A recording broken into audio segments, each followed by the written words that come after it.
But ladies and gentlemen, the Asia century, if you want to call it that, or the rise of Asia, is not just about economics.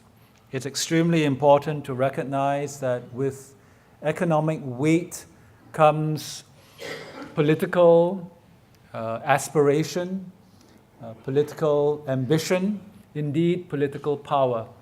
And the world is now witnessing a very interesting transition in its forms of regional and global governance, in the way in which the rules of the road, so to speak, are made. Asia is still very underrepresented, generally speaking, in the institutions that govern the politics, the economics, the finance, the trade policy of the world. But we will see Asia assert its influence more heavily in the years ahead.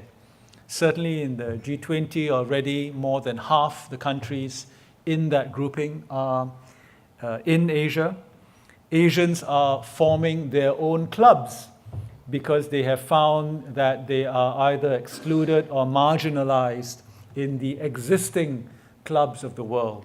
So we see, for example, the creation of the East Asian Summit, a group originally of 15 economies in East and South Asia, plus Australia and New Zealand, which, curiously, the Americans had to, I wouldn't say plead, but they had to request membership in, a curious reversal of the way in which global institutions are developing. And there are other groupings emerging in Asia that will shape the way in which global commerce is done. Many of these are in the form of free trade agreements, but many of them will go much beyond free trade agreements to include cooperation on domestic policy issues, or what they call behind-the-border issues.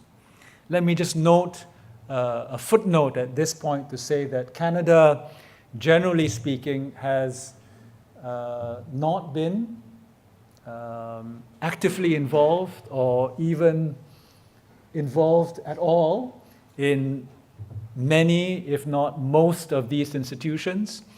And by failing to be at the table in these fledgling organizations, we run the risk of not being able to influence the agenda, or at the very least to participate in the benefits of being in these groupings. It's changing. As you know, we have entered into negotiations to be part of the Trans-Pacific Partnership, but when it comes to free trade agreements in Asia, we in Canada have yet to conclude even one agreement. We have 0 free trade agreements with Asian countries, even though we have been negotiating for a very long time.